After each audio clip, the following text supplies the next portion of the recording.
The EFF has long called for total decolonization of our public symbols. This underlies our inability to join in the fake celebration of the Springboks, because the Springbok is a sign that cannot be whitewashed. It stands in parallel continuity with the stem, entrenching white supremacy in our society. That is why the rugby team in question is white dominated. It is a perfect reflection that white people have successfully resisted change in our country for the last 25 years. By definition, apartheid was always about creating a situation where black people live as though they are a minority in this country, when in fact we are a majority.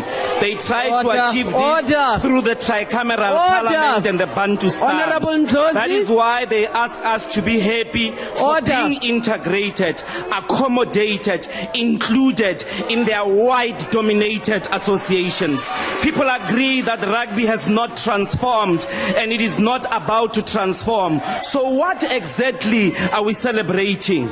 It is only us, is it only us who remember that the Springboks' purity had been kept by creating an inferior team known as the Leopards in order to distinguish them from the lily-white Springboks? Who has recognized our black rugby heroes like Majola, Mjo, Tsotsobe, Makechana, Charles Mkweba, who scored a brilliant try for the Leopards against the visiting Springbok British Lions in 1974? Out there, people say what's happening is racial unity on the streets. But the truth is, out there is scores of black people extending their exploited, marginalized, scandalized, and brutalized humanity to a white-dominated team. This is what happens every day in South Africa. Black people running behind white-dominated institutions seeking inclusion, recognition, and affirmation in the country of their own birth. Our people have done this in 95. Our people have done this in 97. And in return, the white-dominated society has not opened itself up. Lepaletswe Mandela, he could not even make you accept change, white people. To the white community, to this day, has not recognized the humanity of black people. They refuse to this day to accept that 25 years, only one Makazole Mapimpi has made it from rural rugby in the Eastern Cape, where there are more black rugby players than the white people combined in South Africa. That Siako Lisia to go to a white school. Otherwise, we would have not seen the light of day in the World Cup. Why must we rally behind people who, when they are together, call us baboons? One of the players in this recent team, Eben Etzebeth, is facing charges of racial assault in a case led by the human rights. We therefore call on black people to refuse the emotional abuse that the ANC government is subjecting us to. It's a collective emotional abuse. This racial parade is a complete emotional abuse of our people, and it is emotional abuse to a people who have given too many cheeks to racism, and they no longer have any other cheek to give anymore.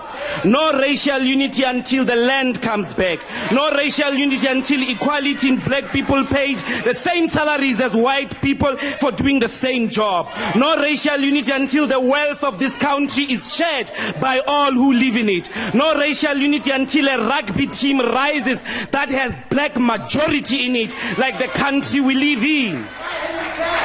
When you are done celebrating here, go outside and celebrate the statue of Louis Botha. Go and celebrate the Stradom Square. Go sing the stem. Go fly the apartheid flag. Send your children to Jan van Riebeck School down the road. Do not include us. Asizi. We are the generation of roads must fall. We are the generation of the stem must fall. We are the generation that is refusing the emotional abuse that our parents went through. We are the generation that will say without a shadow of doubt, without any apology, that the bokke must fall. It is a white supremacist sign that belongs in the dustbin of history. So there is no stronger together. Our message is, black people, you are on your own. There are no wise to unite with us in landlessness, in informal settlements. Do not force black people to celebrate people who humiliate them. The Springbok must fall. Asijiki.